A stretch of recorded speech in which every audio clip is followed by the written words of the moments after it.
ఈరోజు ఆంధ్ర రాష్ట్రంలో దుర్మార్గమైన పరిపాలన కొనసాగిస్తున్న ఒక సైకో సీఎం ఎవరైనా ఉన్నారంటే అది జగన్మోహన్ రెడ్డి అని చెప్పుకోవచ్చు. ఒక వ్యక్తి రాజకీయంగా ఎంతగా అభివృద్ధి చెందుతున్నాడో అతను తట్టుకునే శక్తి సామర్థ్యం లేకుండా కుట్రలో కుతంత్రాలతో వారి యొక్క కుటుంబ సభ్యులపైన అక్రమ కేసులు బనాయిస్తూ వారి కుటుంబాన్ని మనోవేదన గురిచేస్తూ పైచాచిక ఆనందాన్ని పొందడమే లక్ష్యంగా ఆంధ్రప్రదేశ్ లో పరిపాలన సాగిస్తున్న జగన్మోహన్ రెడ్డికి చమరగీతం పాడే రోజులు దగ్గరలో ఉన్నాయి.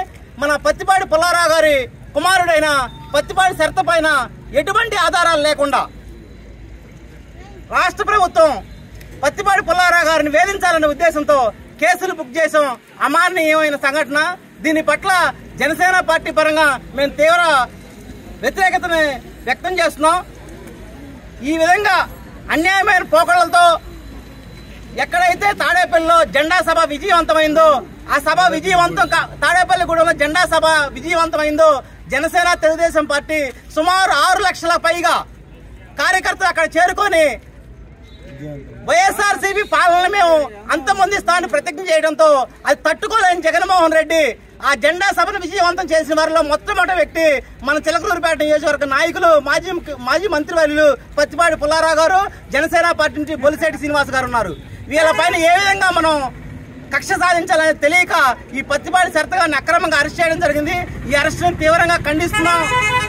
సామాజిక సమీకరణాలు, సామాజిక న్యాయం ఏదేదో చెప్తా ఉంటాడు ముఖ్యమంత్రి గారు. అయ్యా ముఖ్యమంత్రి గారు, ఆధారాలను కేసుల్లో మీరు నీతివంతమైన నాయకుల్ని, వారికి సంబంధించిన బంధువుల్ని, కుమారుల్ని అరెస్ట్ చేసి పైచాచిక ఆనందం పొందడమే ధ్యేయంగా పెట్టుకున్నారు. మీ పైచాచిక ఆనందానికి ఇంకో 40 రోజుల్లో ఈ రాష్ట్ర ప్రజలు చమరగీతం పాడుతున్నారు. ఈ విధంగా మేము జనసేన పార్టీ తరఫున పత్తిపాటి శరత్కి అండగా ఉంటామని, పత్తిపాటి శరత్ విధులయ్యే వాటికు ఎటువంటి నిరసన కార్యక్రమాలు పాల్గొనడానికైనా ముందుండి మేము వస్తామని తెలియజేసుకుంటూ కోరుకుంటున్నాను. ఆంధ్రప్రదేశ్ రాష్ట్రంలో